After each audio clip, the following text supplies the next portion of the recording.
Hello guys, welcome to Pakistani real reaction. तो कैसे हैं आप सब? उम्मीद है आप सब बढ़िया होंगे और मजे में होंगे। मेरा नाम है मुदस्सिर। बशर। सो गाइस, 8 मिनट में समझिए भारत के 2024 का पूरा बजट, मोदी आज की बजट गारंटी पेश किया बजट। गया, हाँ। मतलब आज भारत ने अपना बजट पेश किया। अब कितने लाख करोड़ का किया है ये तो हमें नहीं पता, लेकिन 8 मिनट में 80 मिनट का बजट आज हम समझेंगे।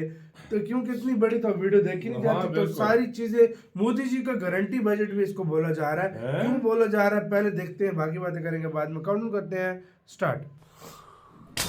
बजट आ गया गाइस। कितने लाख करोड़ के अकाउंट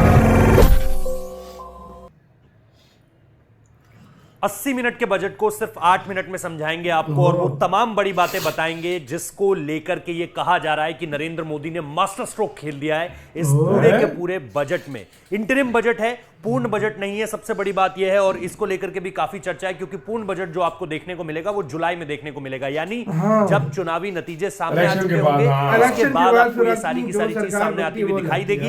लेकिन कैसे उन 8 मिनटों में मास्टर स्ट्रोक खेल दिया गया उसके बारे में आज बात करने वाले हैं, क्योंकि ये बजट कहीं ना कहीं मोदी की गारंटी वाला बजट था और इसमें जो बातें साफ तौर पर कही गई उसमें 4 बड़ी चीजें जिनका जिक्र लगातार होता आया है। उन 4 बड़ी चीजों में अगर आप देखेंगे, एक युवा वर्ग के लिए जिस तरीके से IITs, IIMs, ITI का जिक्र किया गया है, इसके अलावा एम्स का जिक्र किया गया है, वो सारी की सारी चीजें।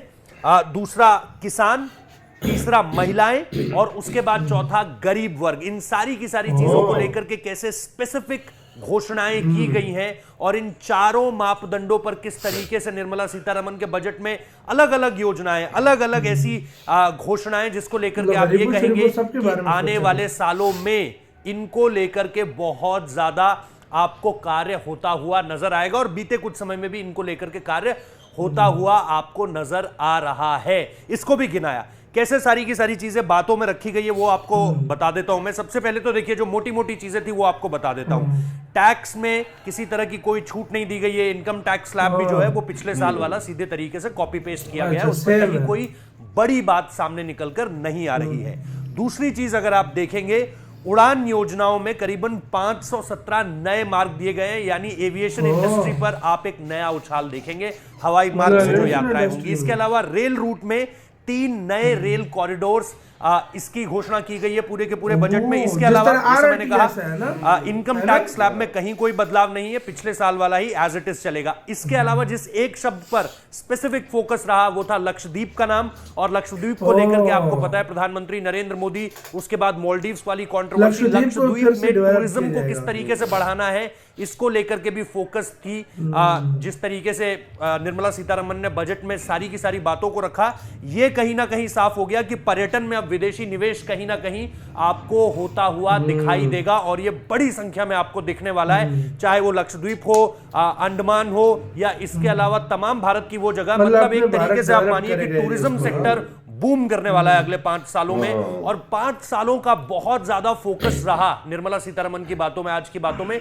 बहुत अच्छी बात है, जाहिर सी बात है लोकसभा चुनावों से पहले ये एक तरीके से आखिरी बजट है और इसके बाद जो फुल बजट आएगा वो जुलाई के महीने में तकरीबन आएगा। अगले 5 साल में जबरदस्त निवेश होगा, जबरदस्त विकास होगा, इसकी बातें निर्मला सीतारमण बार बार करती रही और इन बातों में ही वो 4 पॉइंट्स भी सामने निकल कर आते हैं। इंफ्रास्ट्रक्चर को लेकर के, डिफेंस सेक्टर को लेकर के जिस तरीके से एकदम से तेजी दिखाई है, 11% इंफ्रास्ट्रक्चर को लेकर के कहा गया है, 11.11%, जिसे आप सीधे तौर पर मतलब नितिन गडकरी इस वक्त पर खुश होंगे। इसके अलावा राजनाथ सिंह का तो बयान भी सामने निकल कर आ गया है कि डिफेंस सेक्टर में जिस तरीके से ग्रोथ हम देख रहे हैं, जिस तरीके से निवेश, इन्वेस्टमेंट हम देख रहे हैं, वो भी चीजें बहुत ज्यादा एक तरीके से हेल्पफुल रहेंगी अगर आप इसे रक्षा के क्षेत्र से देखते हो। अब आते हैं उन 4 बिंदुओं पर जिनको मैं लगातार आपको बताना चाह रहा था। एक बार दूसरी तस्वीर आपको दिखाऊंगा जिसमें प्रधानमंत्री नरेंद्र मोदी ने बार बार इन 4 फैक्टर्स का जिक्र किया है। ये है वो 4 फैक्टर्स जिनको लेकर के आप कहीं ना कहीं देखते हो कि मेरे लिए सबसे बड़ी जो 4 जातियां हैं, पिछले चुनावों, ये जो 5 राज्यों के चुनाव थे इसके बाद भी बार बार इन बातों को लेकर के चीजें सामने निकल कर आई और उसके बाद हर कोई इन 4 फैक्टर्स पर कहीं ना कहीं विशेष ध्यान दे रहा है जो प्रधानमंत्री नरेंद्र मोदी ने कहा है।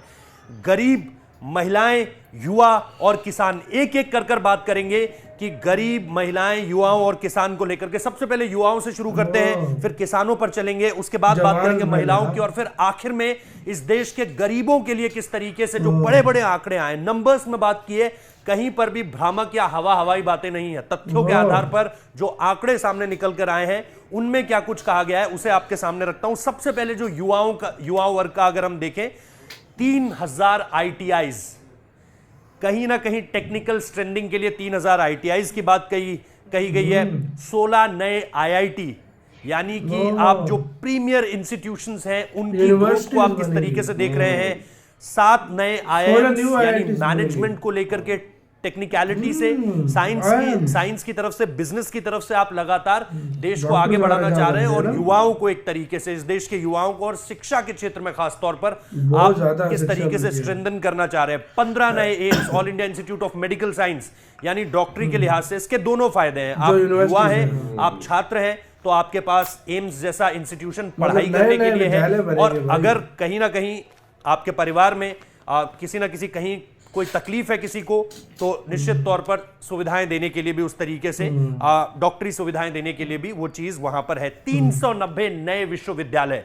तो ये एक तरीके से आप देखिए कि शिक्षा का क्षेत्र हो या युवाओं का क्षेत्र हो, इसमें कहीं ना कहीं सरकार ने बूस्ट करने की कोशिश की है इसको पूरी तरीके से।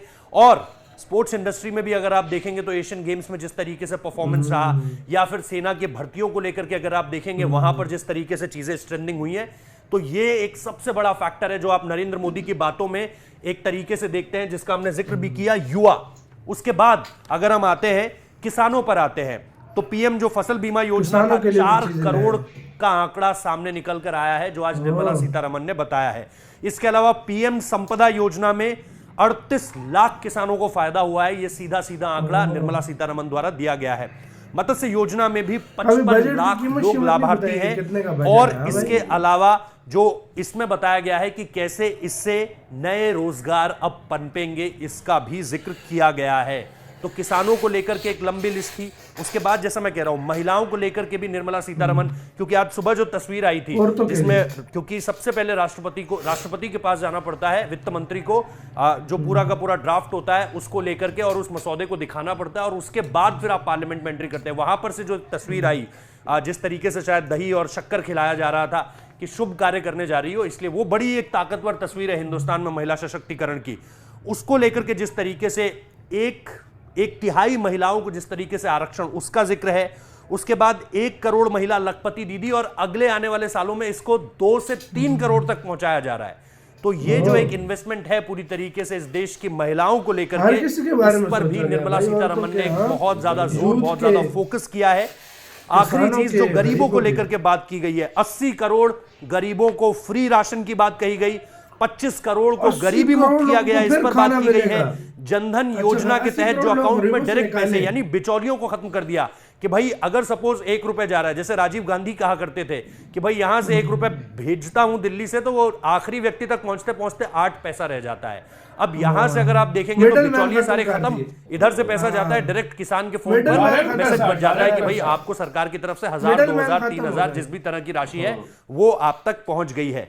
अगले 5 साल में 2 करोड़ नए घर, प्रधानमंत्री ग्रामीण विकास, एक तरीके से ग्रामीण आवास योजना के तहत आपको अगले 5 सालों में 2 करोड़ नए घर, और इसके अलावा 78 लाख स्ट्रीट वेंडर्स को मदद दी गई है। और इसके साथ साथ भी बहुत सारी ऐसी योजनाएं जो लगातार ग्राउंड लेवल पर कार्य कर रही हैं। ये आप इस बजट में सबसे आगे देखेंगे ये सारी की सारी चीजें। तो जैसा मैंने कहा था कि 80 मिनट का बजट करीब, और उसको कोशिश करी आपको 8 मिनट के अंदर समझाने की कि इन बजट की जो हाइलाइटिंग पॉइंट्स थे इस बजट के, और इस बजट में कैसे प्रधानमंत्री नरेंद्र मोदी ने वो मास्टर स्ट्रोक खेल दिया है, जो मैं आपको लगातार यहां पर दिखा भी रहा था कि इन 4 जगहों पर जिस तरीके का इन्वेस्टमेंट आपको देखने को मिल रहा है, वो एक तरीके से वित्त मंत्री के इस बजट की हाईलाइट रही है। इसी के साथ यार वीडियो खत्म। ये तो गाइस अभी तक हमें इस बीच में चीजें नहीं पता लगी कितने का बजट है। ये लगता है रात तक कोई वीडियो है तो उसमें भाई पता असल लगे में पता है क्या बात है, ये डिफेंस का इस कितना दफा हुआ कहते हैं, कितना नहीं है, बताया लेकिन इस इस दफा। बार नहीं बताया। ये सेम वही रखा है। अच्छा। ये जब इलेक्शन हो जाएंगे ना हाँ, उसके बाद वो बजट आएगा। ये 4 चीजें ऐड की गई है कि नई यूनिवर्सिटीज, हाँ। IIT कॉलेज वगैरह और मतलब मुख्तलिफ यूथ, स्कूल, हाँ किसान, हाँ, महिलाएं, गरीब, हाँ। गरीबों के लिए 2 करोड़ घर, 2 करोड़ उनको घर, फ्री, 80 करोड़ गरीबों को राशन, मतलब 80 करोड़ लोगों को फ्री 26 राशन करोड़ मिलेगा, को गुर्बत से मिडिल मैन निकाला। दरमियान में से खत्म हाँ, हो जाएगा। हाँ। अच्छा, उसके बाद नया नया यूनिवर्सिटीज कॉलेज पढ़ाई पर बहुत ध्यान दिया गया है। बिल्कुल। अच्छा, उसके बाद चले जाओ किसानों को उनको मुख्तलिफ चीजें स्कीमें दी जाएंगी ताकि वो अपनी फसल अच्छे से उगा सके। मतलब महिलाओं अगला को- जब आएगा ना क्या कहते हैं बजट, हाँ। वो तबाही होगा। गाइस फिलहाल मोस्टली चीजें सेम है। उसमें बताएंगे हाँ। कि कितने पैसे किसमें शामिल किए, कितने हाँ। पैसे कितने डाले, वो लगता है। कितना बजट रेलवे के लिए, ये जब बजट जुलाई के लिए, आएगी ना, डिफेंस के हाँ। लिए, मतलब किसकी सारा वो सब बजट बताया जाएगा। क्योंकि अभी तो उसके बाद अभी जुलाई है तो टोटली ये सरकार शायद मतलब अभी वो नहीं रहा ना कि इस तरह भी दे सके, हाँ। क्योंकि इलेक्शन है आगे तो ये मतलब भारत अपने का रूल दोस्त है। अपने दोस्त हाँ। कंट्रीज को कितने कितने पैसे देने हैं हाँ। वो भी बताया जाएगा। पिछले सब साल कुछ, जिस तरह हाँ। दिए थे हाँ। अफगानी तालिबान को 200 करोड़, हाँ, किसी को हाँ। 300 करोड़, हाँ। तो वो भी बताया जाएगा। क्या गाइस आपको कहना है अपने कमेंट सेक्शन में बताएं। अपना बहुत ही ज्यादा ख्याल रखिएगा। तो यार बाय।